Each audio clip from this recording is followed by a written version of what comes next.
Hey, what's up everyone? This is Volo coming at you again with episode number 2. So just to tell you a little bit about myself and a little bit about my background and how I got to where I am today, I'll just let you know that, hey, it started with the love, the passion for photography, right? So already as a teenager, my very first vehicle I got when I got my license, it was a Mazda mini truck. So yeah, I was doing the mini truck thing back in the 90s.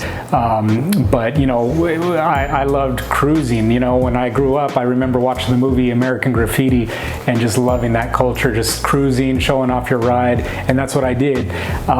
You know, in fact, I cruised so much when I was 16, 17 years old, there was a guy out there on Castro Valley Boulevard named Juan Martinez, and that guy, he called me Mr. Volo.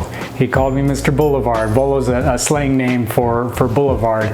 And you know, if you remember back in '92 when Kid Frost released the album East Side Story, the Volo, that was a song on there, track number 3, and yeah, I had to bump that in my ride, of course, but yeah, the nickname stuck, and even to this day, people still know me as Volo, so that's pretty cool. The other passion I had besides lowriding was, of course, photography, and it was something that I loved doing. I got into and really just self-taught everything I knew, you know, reading books, you know, trial and error, seeing what worked, what didn't.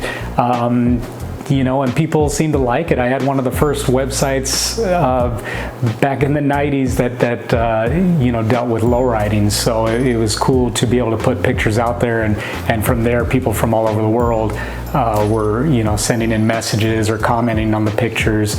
You know, I was in a small car club called Lowriders Limited, and they started back in the 70s, so to be a part of that club, you know, it was just it was cool to have that history there and then be a part of something, you know. But through the years, I kind of realized Volo's got to go solo, so I did my own thing. I ended up, you know, leaving the club, and it worked out good because once I started shooting for these magazines like Orleans, Street Low, and eventually Lowrider magazine, it was good that I was just neutral with all the clubs, you know, and all across the board. Yeah, the experiences I had with shooting for those magazines, the car owners I met, the people I met, man, it was cool. It was cool to see lowriding brought about people from all different races, whether they were Hispanic, Black, you know, Pacific Islander, Asian, you name it. There's just people all over the world that are into lowriding, and it's cool to see that. Even to this day, it's still really big. You know, I see people out in Australia, Japan,